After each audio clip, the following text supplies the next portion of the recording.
Hi అండి, welcome to my channel Shyamala Khammampati. ఈరోజు వచ్చేసి క్యాబేజీ ఫ్రై అయితే చేశాను. అందుకోసం క్యాబేజీ కట్ చేసి పెట్టేసుకున్నాను.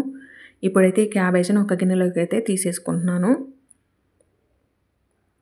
ఇందులోకి తగినంత ఉప్పు అయితే వేసేసుకుంటున్నాను. తగినన్ని వాటర్ కూడా వేసేసుకోవాలి. ఇప్పుడైతే స్టవ్ ఆన్ చేసేసుకొని ఈ గిన్నె పెట్టేసుకొని ఈ క్యాబేజీ ముక్కలను అయితే ఉడికించుకోవాలి. ఇవైతే ఉడికిపోయాయండి.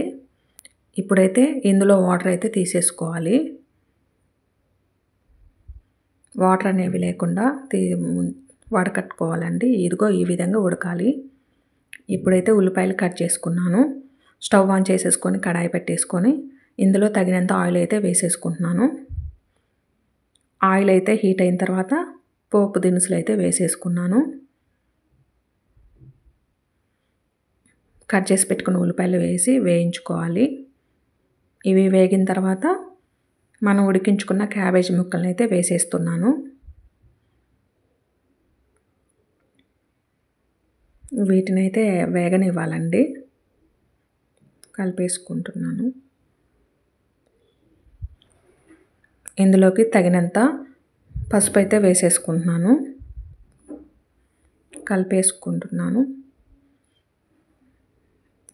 ఇవైతే ఫ్రై అయ్యాయండి. ఇందులో ధనియాల పౌడర్ అయితే వేసేసుకుంటున్నాను.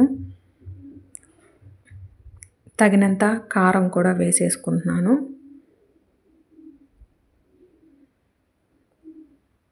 సరిపడినంత ఉప్పు వేసేసుకుంటున్నాను. ఇప్పుడైతే కలిపేసుకోవాలి. కొంచెం వేగనిచ్చి స్టవ్ అయితే ఆపేయండి.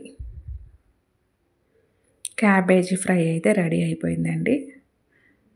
ఇప్పుడైతే ఒక గిన్నెలోకి అయితే తీసేసుకుంటున్నాను. చాలా బాగా వచ్చింది. Please subscribe my channel Shyamala Khammampati YouTube channel. Like చేయండి, షేర్ చేయండి.